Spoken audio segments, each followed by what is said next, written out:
The courtroom was completely silent. Judge Judy sat firmly in her chair while a sheriff stood across from her, badge shining, chest puffed with pride. When Judge Judy asked a simple question, the sheriff laughed as if the entire court was a joke. He believed his uniform made him untouchable. What he didn't realize was that one careless laugh was about to cost him everything. Judge Judy slowly looked up, her expression turning cold. Her voice cut through the room, and in that moment, everything changed. The air grew heavy, whispers stopped, and power shifted instantly. The man who thought he stood above the law suddenly found himself facing it, with nowhere left to hide. But before we dive in, tell me, where are you watching from? And don't forget to hit that subscribe button. The sheriff's laugh still hangs in the air, sharp, dismissive, echoing off the wood panels like a spark in a dry forest. Judge Judy doesn't move. She simply lifts her chin, and the courtroom seems to brace itself as if it knows what he doesn't, that he has just crossed a line no badge can shield him from. The camera glides in a slow arc across the silent courtroom. The gallery is frozen mid-breath. Even the fluorescent lights hum differently, as though the room itself has shifted allegiance. Judge Judy rests her fingertips on the bench, each tap measured, deliberate. "Sheriff," she says softly, her voice slicing through the stillness like a scalpel. "Perhaps you'd like to explain what, exactly, you found so humorous." The sheriff stands tall, chest inflated, badge gleaming beneath the harsh overhead light. He leans back on his heels with the swagger of a man who believes the world bends for him. "Your Honor," he says with a grin too wide to be genuine, "I've just seen real courtrooms. Didn't expect this to be so." He shrugs, dismissive. "Entertaining." A ripple of discomfort moves through the gallery. The mechanic, the complainant, tightens his grip on the folded statement in his lap. His knee bounces subtly, a tremor of nerves he can't fully hide. Judge Judy doesn't react to the sheriff's words. Instead, she studies him silently, the corners of her eyes sharpening with every passing second. That silence begins to gnaw at him, piece by piece. Finally, she speaks. "I see," she murmurs. "Well then, Sheriff, let's see if you find this entertaining as well." She nods to the bailiff.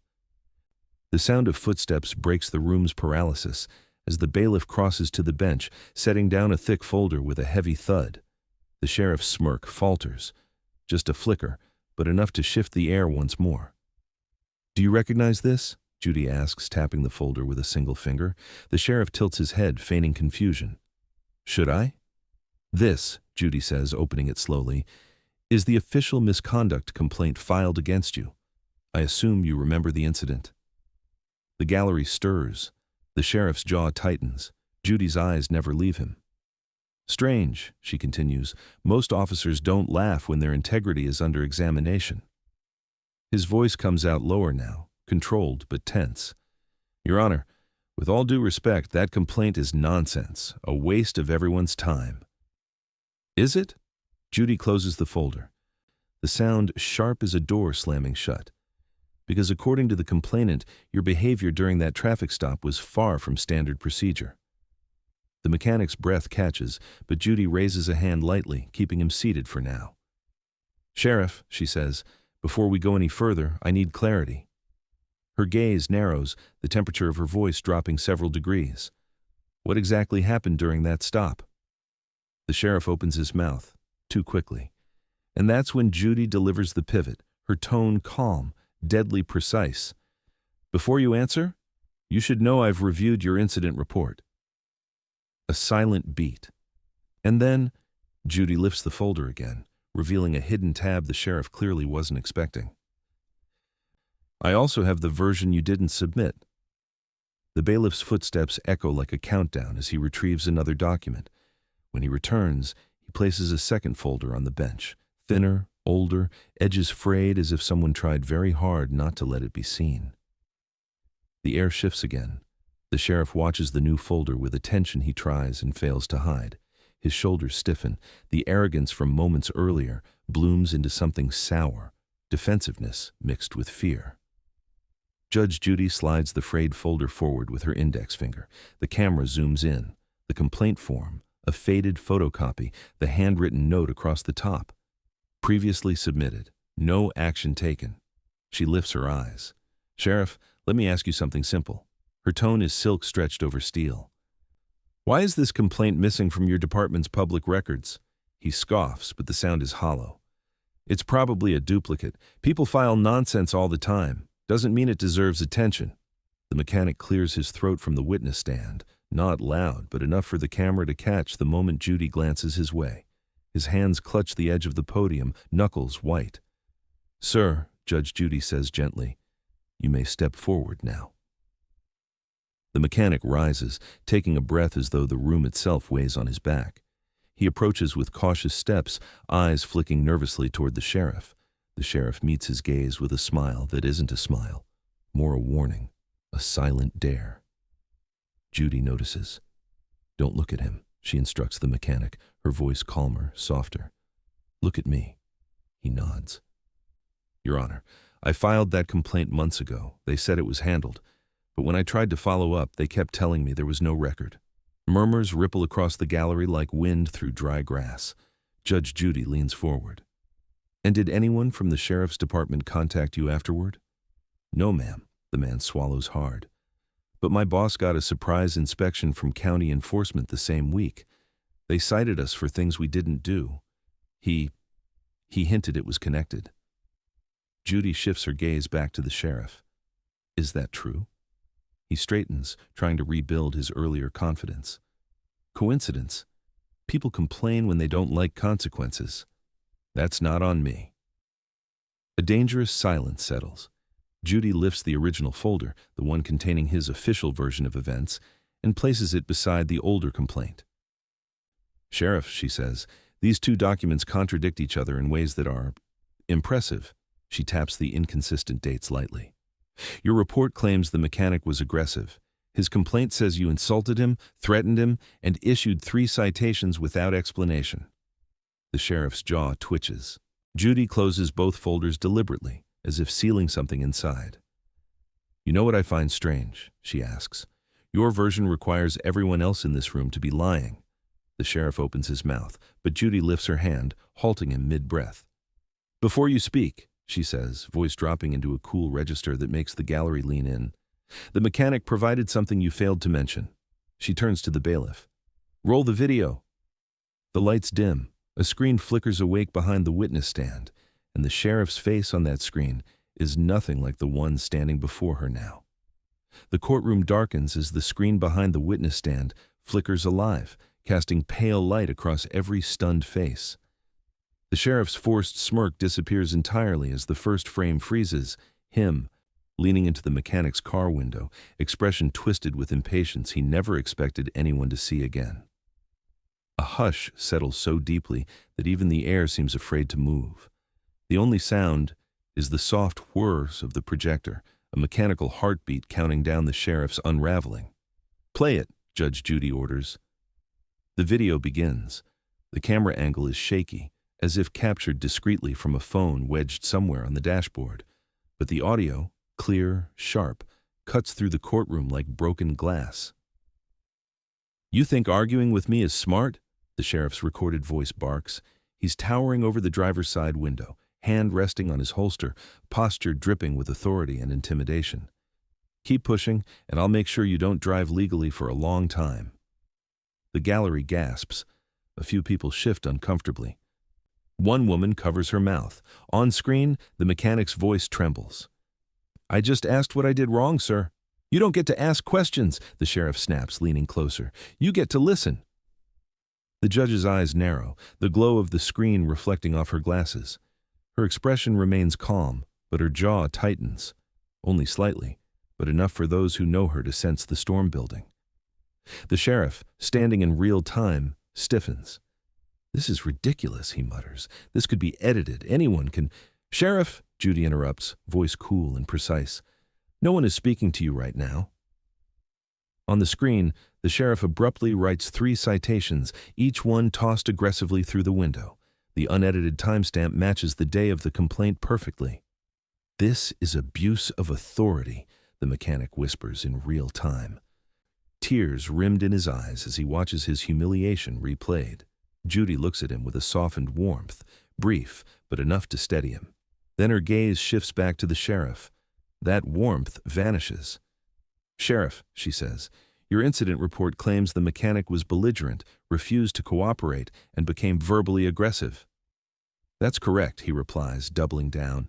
"And yet," Judy gestures to the screen, "the only aggression I see comes from you." The sheriff's face reddens. "He must have edited the audio. This is misleading." "Oh," Judy leans back, voice gaining a razor edge. "Then you won't mind if we compare this with your department's body cam footage?" A heavy beat, the sheriff's throat bobs. The shift in the room is palpable, dread swelling in the silence. Judy lifts a single sheet from the folder. "According to your logs, your body cam malfunctioned during this stop. Is that correct?" "Yes," he snaps. "Faulty equipment happens." She taps the paper lightly. "Interesting." Her eyes lock on his, unblinking. "Because what's coming next," she says softly, "suggests the malfunction wasn't an accident at all." Judy turns to the bailiff. "Bring me the body cam logs, all of them." The bailiff returns with a stack of printed logs, each page fluttering like nervous wings as he hands them to Judge Judy. The sheriff watches the papers with the dread of a man seeing his own footprints leading straight into a trap. Judge Judy smooths the top sheet with one hand, eyes scanning the first lines. The courtroom holds its breath. Not a cough, not a shuffle. Not even the hum of the light seems willing to interrupt what's coming. "Sheriff," she begins, tone deceptively calm, "your report claims your body cam malfunctioned during the traffic stop." "Yes," he replies, a little too fast. "It happens all the time. Technical glitches." Judy lifts her gaze, the overhead lights catching the gray in her eyes, sharpening her expression into something almost metallic. "Is that so?" The sheriff nods stiffly. "Then you'll have no objection," she continues, "to me reading your device logs, out loud." A subtle tremor passes through his posture. He tries to hide it by squaring his shoulders, but the camera catches everything. Judy begins. "Timestamp 14:07, body cam on." She flips to the next line. "Timestamp 14:12, body cam off." Another flip, slow, deliberate. "Timestamp 14:12:03, manual override." A ripple of whispers sweeps through the gallery. Judy taps the page.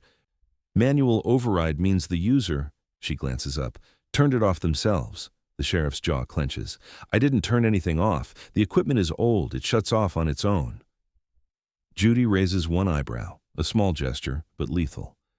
"You expect me to believe your camera spontaneously malfunctioned at the exact moment you pulled over a driver who later filed a misconduct complaint?" "It's the truth," he snaps. "Oh," Judy lifts another page, "because the logs show something else. After you turned it off, the camera attempted to restart." His eyes widen. "And here's the curious part," Judy continues, voice dropping into a chilled whisper that fills the entire room. "It didn't just attempt to restart. It was remotely reactivated." The sheriff freezes. "By dispatch." That lands like a thunderclap. The gallery murmurs louder now. One person audibly gasps. Even the bailiff shifts his weight, sensing the unraveling. Judy sets the papers down, folding her hands atop them. "Sheriff, dispatch override only occurs when a supervisor believes an officer's behavior requires monitoring." Her voice sharpens. "Meaning someone saw something concerning enough to turn your camera back on." The sheriff swallows hard. There must be some mistake." Judy leans forward. "Sheriff, the only mistake here was assuming no one would check." He opens his mouth, but no words come. The air around him feels heavier now, like the badge on his chest has turned into an anchor. Judy turns to the bailiff once more. "There was a backup file created during the override, correct?" "Yes, Your Honor." "Bring it here." The sheriff's breathing hitches. His fingers twitch against the table, gripping the edge like he's bracing for impact. The bailiff retrieves a USB drive, setting it beside the judge. Judy's voice becomes the quiet before a storm. "Sheriff, this file contains footage you thought didn't exist." She plugs in the drive. The screen flickers, and the first frame of a different incident appears. The first grainy frame freezes on the screen. Not the mechanic, not the traffic stop we've been dissecting, but an elderly woman clutching her steering wheel with both trembling hands. The sheriff's face drains of color. He knows exactly what this is.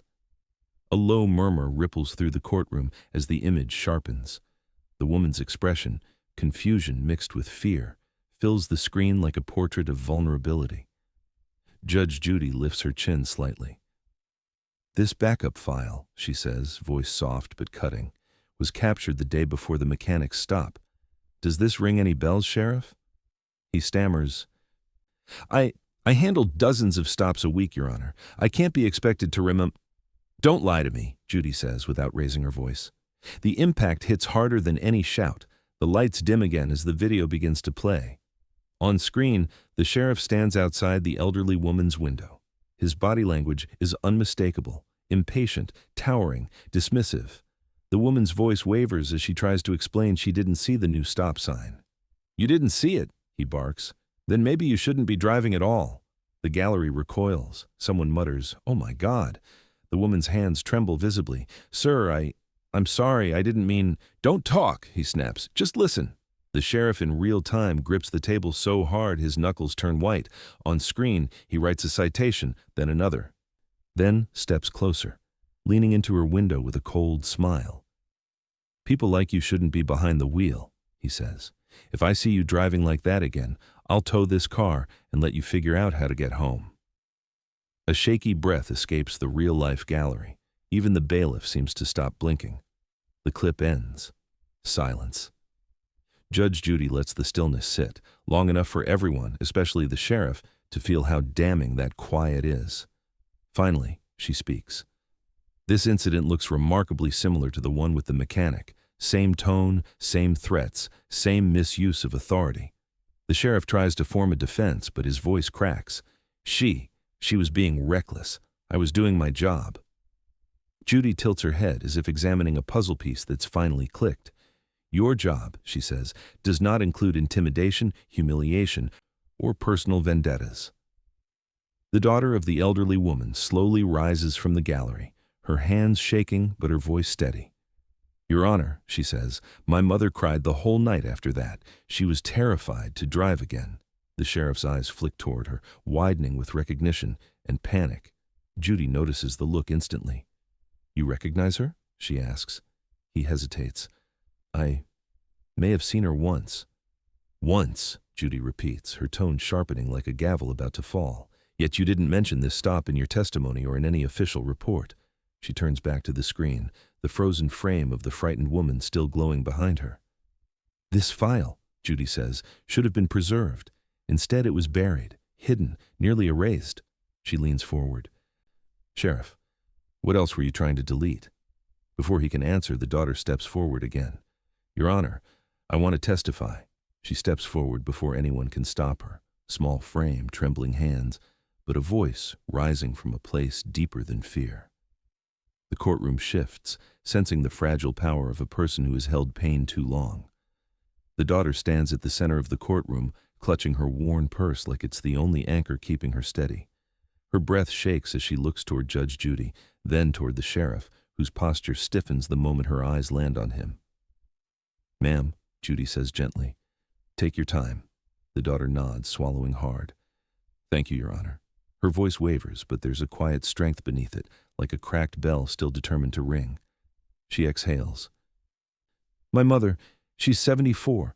She has glaucoma in one eye, arthritis in both hands. She doesn't drive much, just the grocery store, church, and doctor appointments. Her throat tightens. That night she came home shaking. The sheriff shifts sharply. Your Honor, I object. You're not objecting to anything, Judy snaps without looking at him. Sit still. He does. The daughter continues.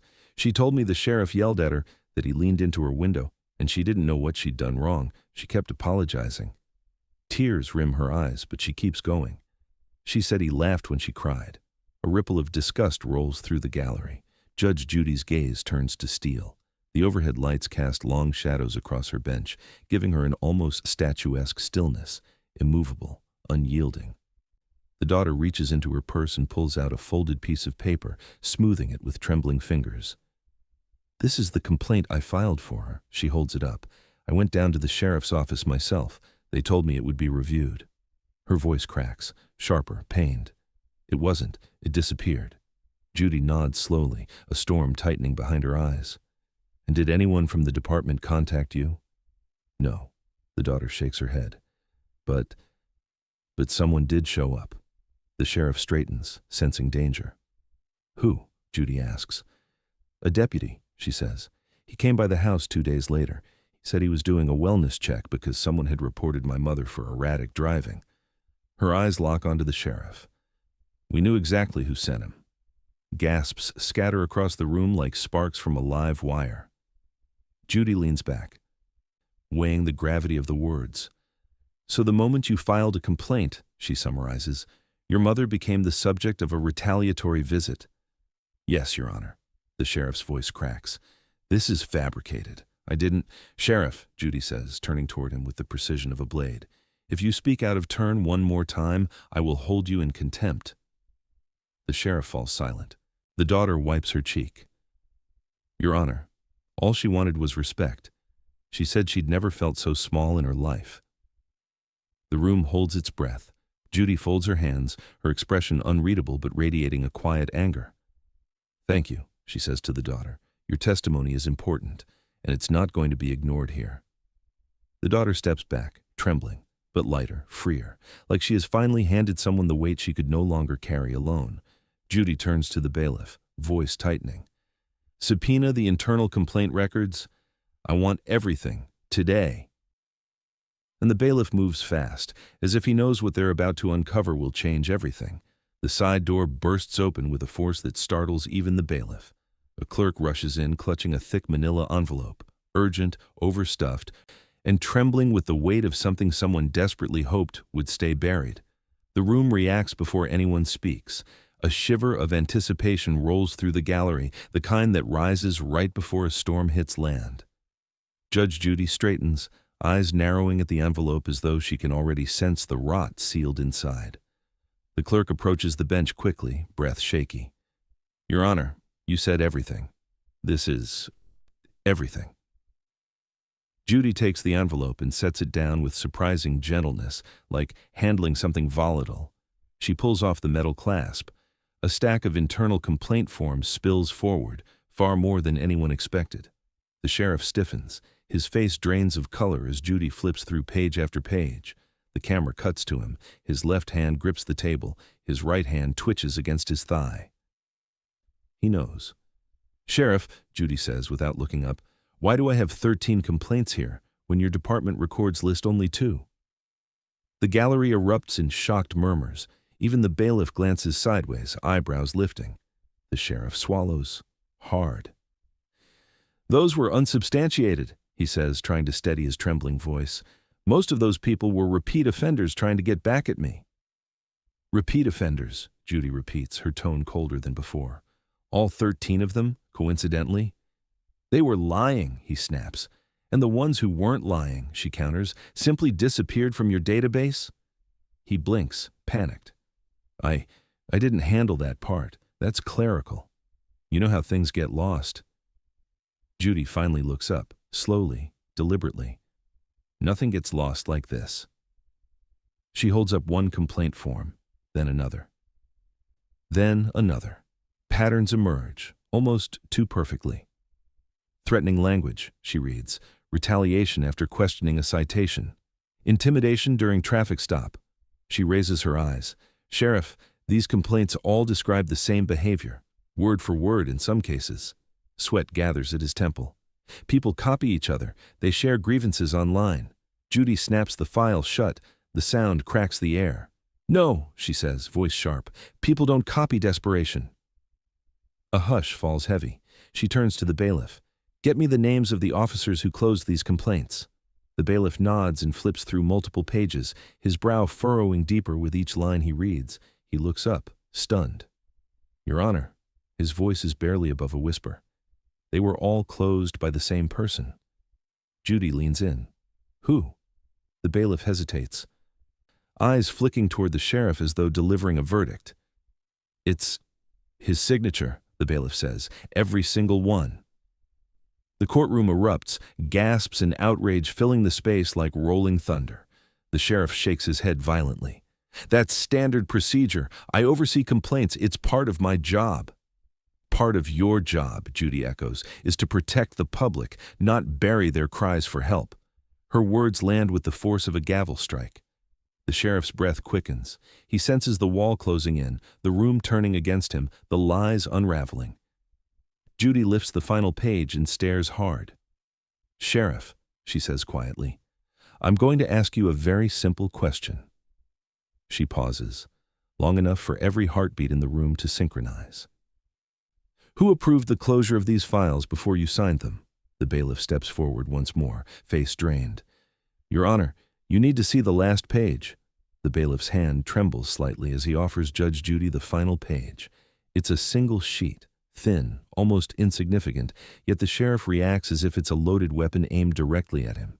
Judge Judy accepts the page with a calmness that heightens the suspense. She lays it flat across the bench, smoothing the edges with deliberate precision. The courtroom leans forward in collective anticipation, breaths held, eyes locked onto her expression as she reads. The sheriff stands unnaturally still. His jaw tightens first, then his shoulders inch upward. His fingers curl around the edge of the defense table until the knuckles pale. He knows. Somehow, he knows. Judy's eyes narrow. "Well," she says softly, "isn't this interesting?" A hush falls so absolute that even the camera seems to quiet. She lifts the document.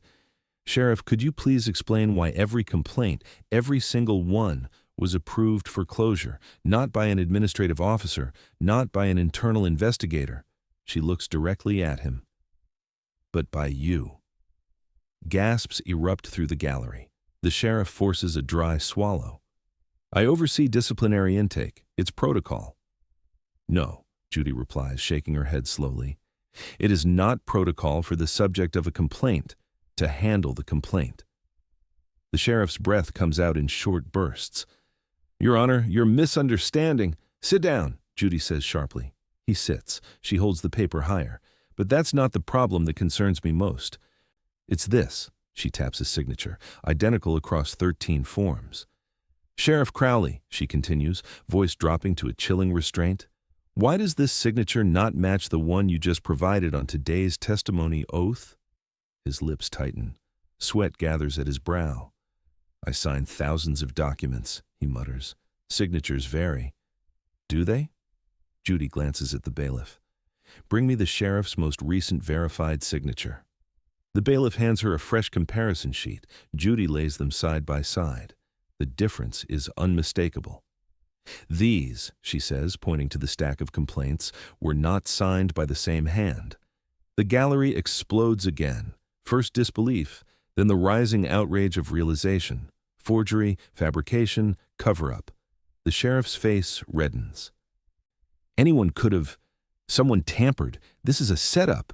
Judy's voice slices the panic. "The timestamps match the logins from your user account. The approvals came from your terminal. These files were altered inside your department, under your credentials." She lets that truth settle. Heavy. Damning. Then she leans forward. "But here's what troubles me most, Sheriff. These signatures?" She lifts the document closer to her eyes. "They match signatures I've seen before, in a corruption case from several years ago." A tremor passes through the sheriff so visibly that even the cameras pick it up. Judy lowers the paper. "Sheriff Crowley," she says, tone flat as stone, "you're not just covering your tracks, you're copying someone else's." The courtroom reels. Before the sheriff can protest, the bailiff steps forward again, urgency in his voice. "Your Honor," he says, trembling, "someone from the sheriff's department is outside. They say they have new evidence." Judy turns her head slowly, eyes narrowing. "Send them in," and the doors begin to open, revealing the twist that will shatter everything the sheriff thought he controlled. The doors creak open, and a young deputy steps inside, hat in hand, eyes down, shoulders stiff with the kind of fear only truth can create. The sheriff goes rigid, as if the ghost of every secret he buried just walked into the room. The deputy approaches with hesitant, measured steps, each one echoing across the courtroom like footsteps down a long hallway of consequences. His uniform is crisp, but his hands shake. His fingers twisting the brim of his hat as if kneading courage from the fabric. Judge Judy watches him closely. "State your name for the record."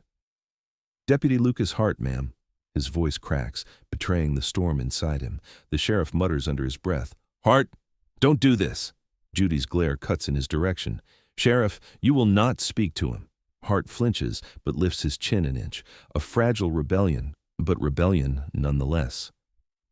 Judge Judy gestures toward the folder he carries, thick, overstuffed, edges bent. "What do you have there, Deputy?" He hesitates, then steps forward. "Records, ma'am, ones that weren't supposed to exist anymore." A collective gasp ripples through the gallery. Judy signals for him to continue. Hart opens the folder. Inside are hand-scribbled notes, copies of citation sheets, dispatch logs, and something far more alarming, cash deposit slips. The sheriff slams his palm on the table. "Hart, that's confidential departmental property. You can't—" "Sheriff!" Judy snaps. "Sit back and be silent." Hart closes his eyes briefly, as if bracing himself. "Your Honor, Sheriff Crowley wasn't just mishandling complaints. He was running what he called a performance incentive system."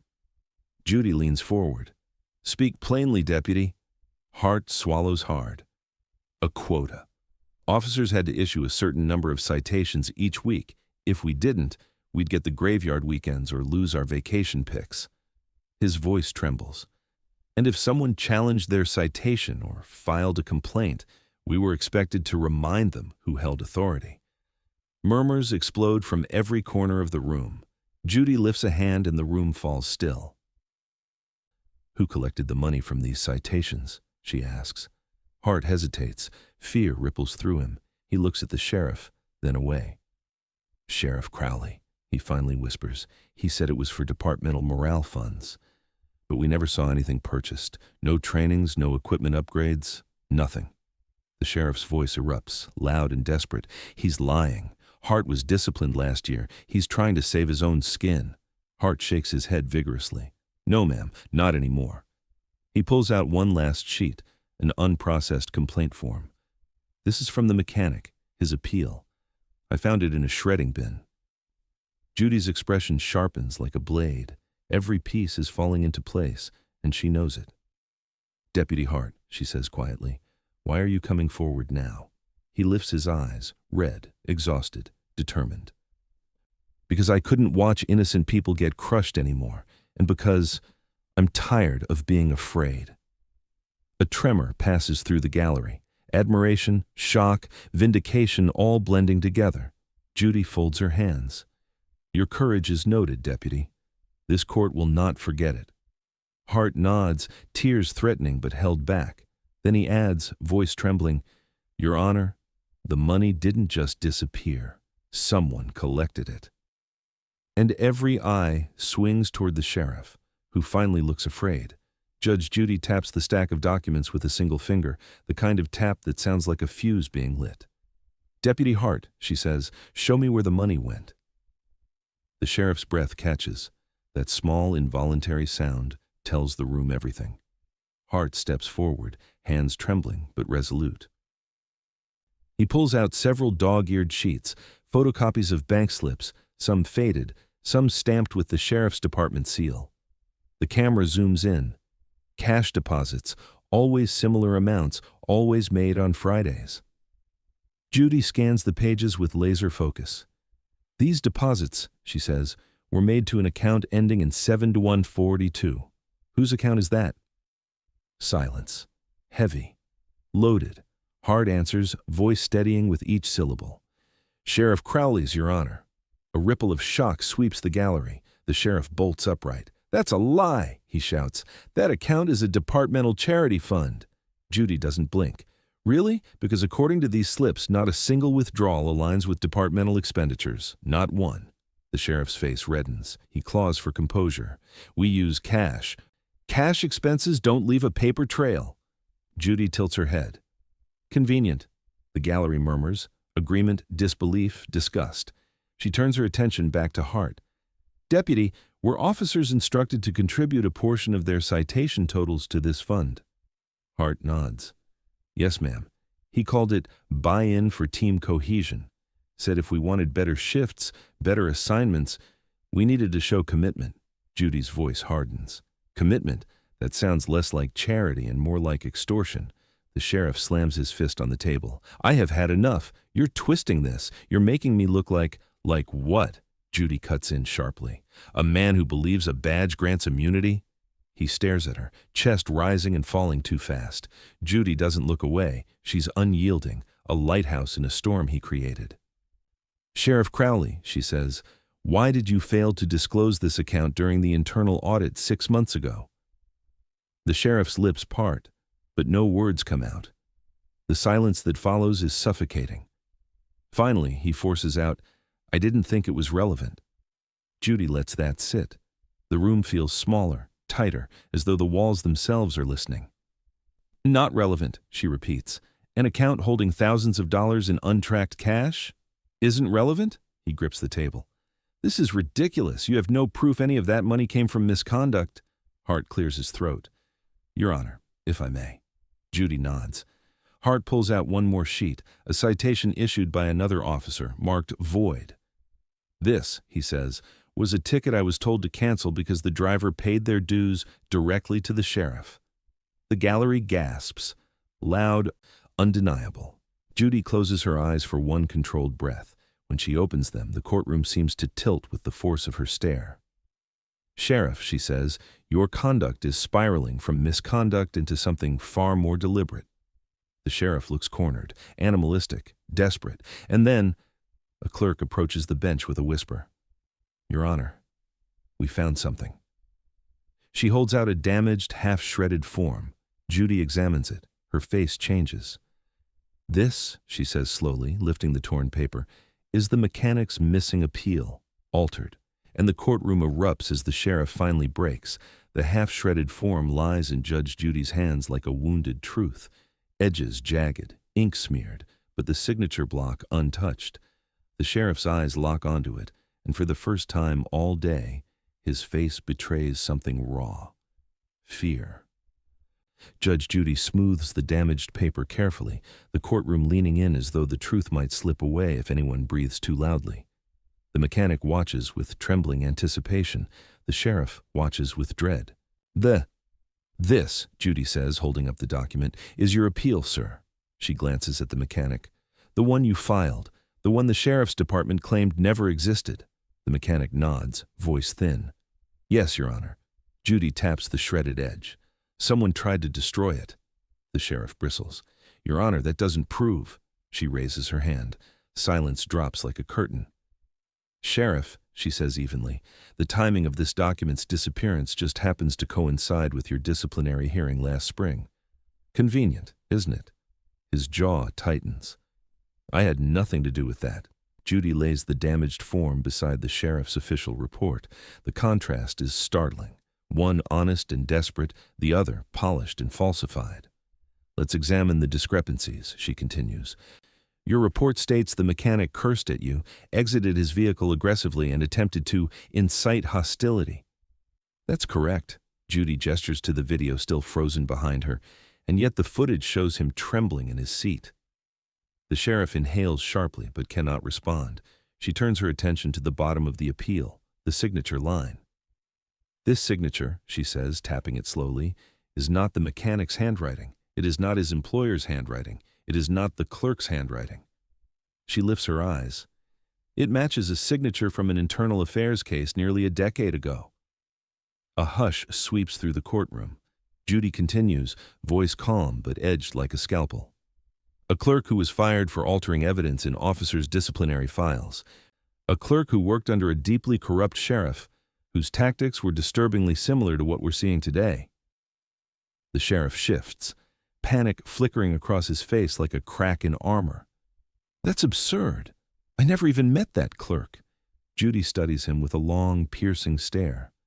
"Perhaps not. But you studied someone's techniques, didn't you?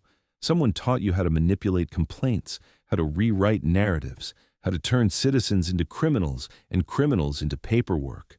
The gallery murmurs, the pieces clicking into place. The sheriff pounds the table. "Stop twisting this. I've served this county for 19 years. "And in those 19 years, Judy interrupts sharply, "how many appeals have gone missing? How many complaints vanished? How many citizens were punished for daring to question you?" Her voice echoes across the wood-paneled room, heavy, accusatory, inevitable. The sheriff's breathing quickens, sweat drips down his temple. His arrogance has collapsed into desperation. And then Judy delivers the final blow. "Sheriff Crowley," she says quietly, "your system wasn't the result of negligence. It was engineered. His face crumples. A realization passes through Judy's eyes, sharp, chilling. These signatures, this pattern, this was never clumsy corruption. This was imitation. And the courtroom erupts as Judy prepares to reveal exactly who he learned from and why it changes everything. The courtroom feels colder now, not because the temperature has changed, but because the truth has. Judge Judy sits perfectly still. The shredded appeal and forged signatures spread across her bench like pieces of a fallen empire, an empire the sheriff built one frightened citizen at a time. For a long moment, no one speaks. The gallery waits, breath suppressed, the weight of a decade-old corruption echoing through the room. Sheriff Crowley stares ahead, hollow-eyed, as if he's seeing ghosts. Ghosts of cases, of victims, of choices he once believed would never surface again. Judy breaks the silence. When I presided over that internal affairs case years ago, she begins, voice low, reflective, I saw a system manipulated by a man who believed authority was a shield rather than a responsibility. His clerk forged signatures, altered timestamps, buried complaints. He was eventually removed. Her gaze slides to the sheriff. But I never forgot the pattern. Crowley forces a laugh, thin, brittle, desperate. You think I copied some crooked clerk?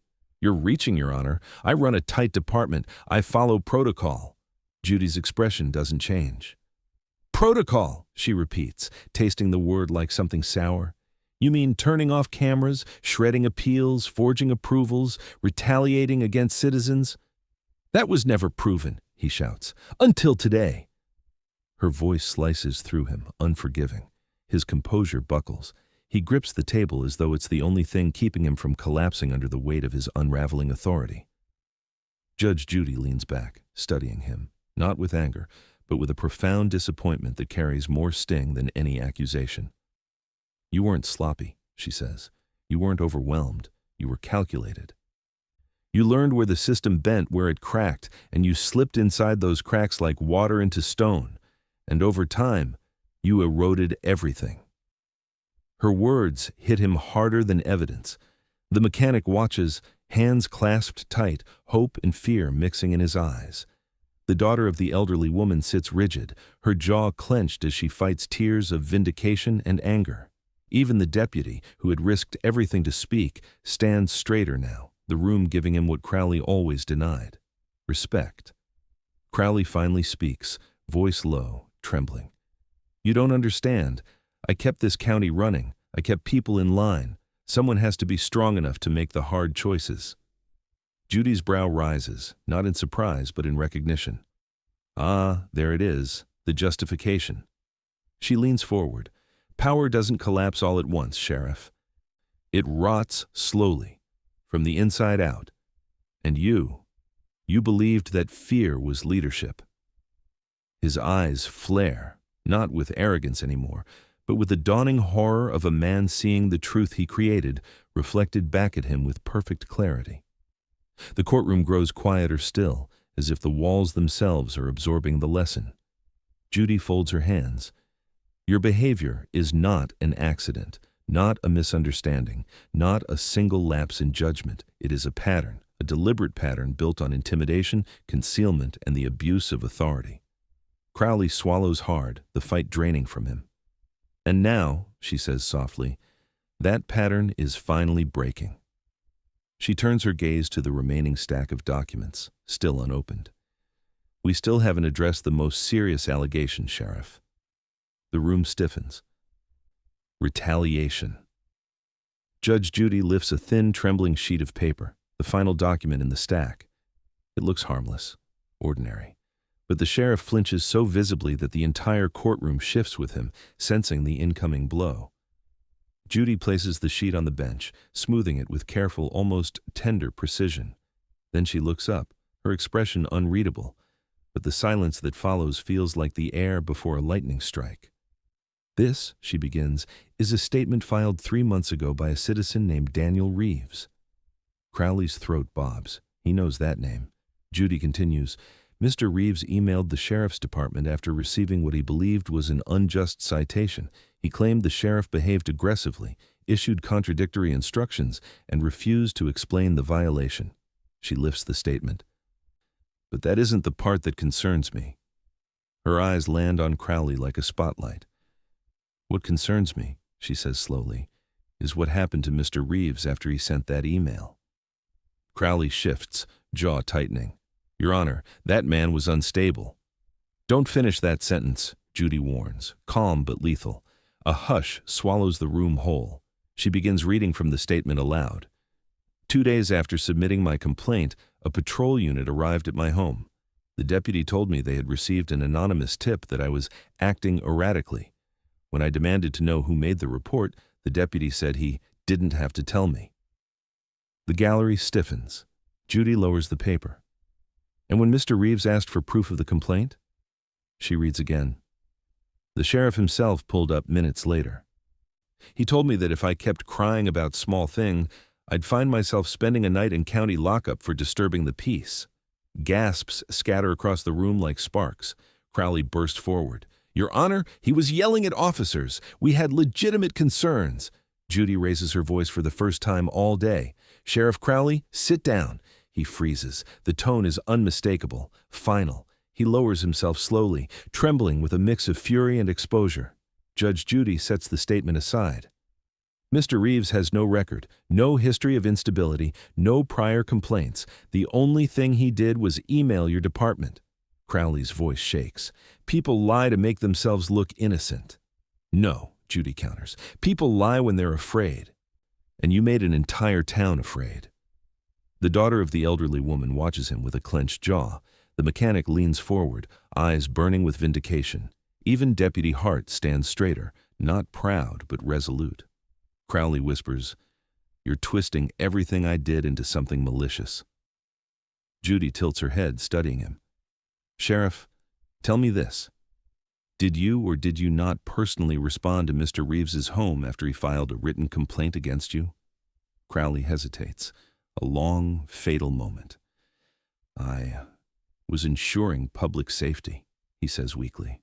The lie is too thin, too transparent. Judy's expression hardens. No, you were retaliating. And retaliation is the darkest form of abuse of authority. It turns fear into policy.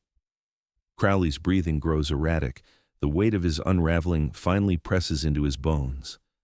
Judy folds her hands, gaze locked on him.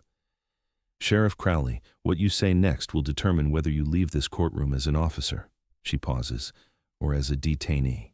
The entire room leans into the silence, waiting for his final gamble.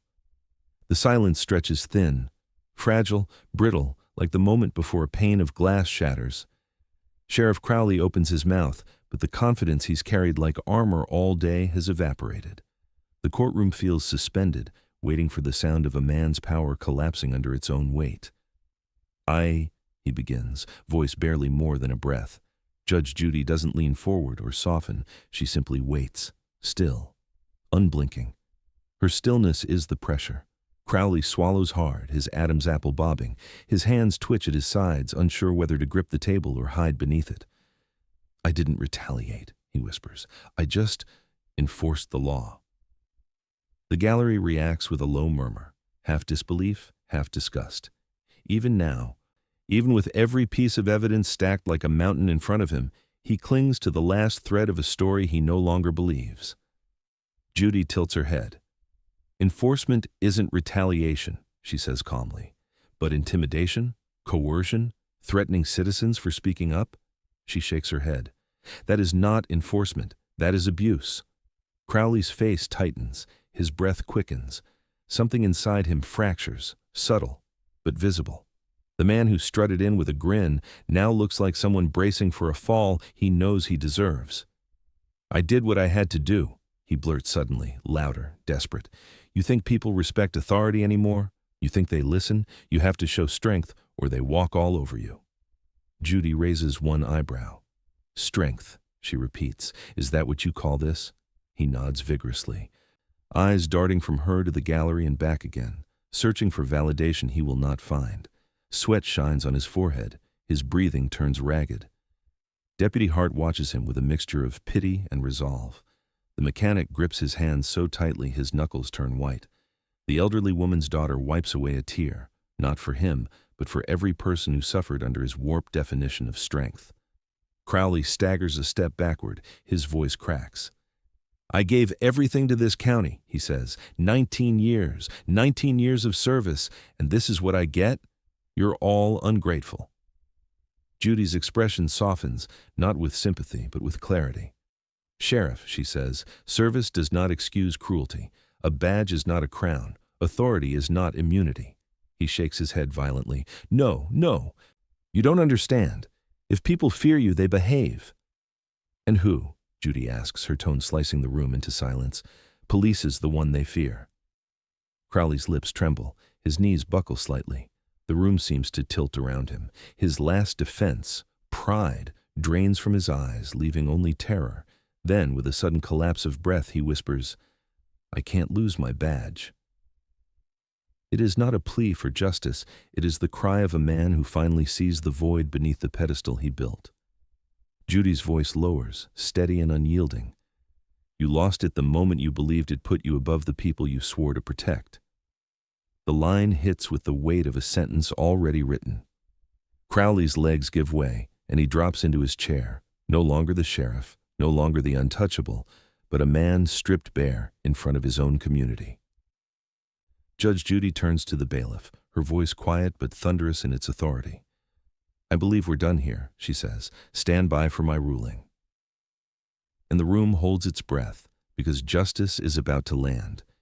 If you were Judge Judy, standing in this moment, would you arrest him too or show mercy? The courtroom is silent, not the charged silence of suspense, but the heavy, settling quiet of truth finally exposed. Sheriff Crowley sits slumped in his chair, the badge on his chest no longer gleaming, only reflecting the weight of everything he tried to hide. Judge Judy places her hands on the bench, fingers interlacing with deliberate calm. The storm has passed, but the wreckage remains, a human wreckage wearing a uniform he no longer deserves. "Sheriff Crowley," she begins, voice steady, controlled, unmistakably final, "this court has seen enough." He lifts his eyes, red and exhausted. There is no defiance left, no bravado, just the hollow recognition of a man who has finally run out of shadows to hide in. "Your conduct," Judy continues, "is not a matter of misjudgment. It is a pattern of deliberate misconduct, deception, and retaliation, a pattern that harmed innocent individuals who trusted your authority." The mechanic exhales shakily, shoulders sagging in relief. The daughter of the elderly woman clasps her hands, tears shining, not of grief, but release. Deputy Hart stands straighter than he has all day. Judy goes on, her voice deep with moral gravity. "You forged signatures, you manipulated complaints, you used fear as a weapon, and worst of all, you retaliated against citizens who dared to ask for fairness." Crowley's chin trembles. Judy lifts a hand. "This court finds your explanations insufficient, your excuses dangerous, and your behavior incompatible with the oath you swore." She takes a breath, a slow, deliberate inhale that marks the shift from judgment to justice. "Effective immediately," she declares, "you are stripped of all authority in this courtroom. You will be held in contempt for your conduct today, and this court refers every piece of evidence, every document, every recorded incident to the state authorities for full investigation." Crowley's eyes widen in panic. "Your Honor, please, my career, my pension." "This," she says firmly, "is not about your career. It is about the citizens you harmed." The bailiff steps closer, a subtle but decisive motion. Crowley sees it and begins to shake, not in anger, but in fear. Real fear. "The kind he used to inflict on others," Judy continues, voice steady as a gavel drop. "You will be taken into custody for the duration of these proceedings. Any further charges will be determined by the state." Crowley's mouth opens, but no words form. His badge, once a symbol of authority, now feels like a weight dragging him deeper into the consequences he created. "Bailiff," Judy says quietly, "take him into custody." The courtroom watches as Crowley stands, slowly, painfully, and the bailiff approaches. The cuffs click shut around his wrists. For the first time all day, the sheriff does not resist. He simply bows his head.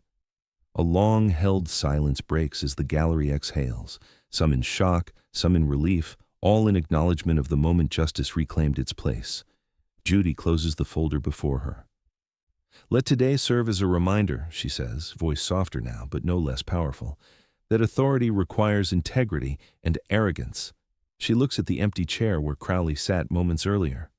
"Always collapses under truth." The gavel strikes,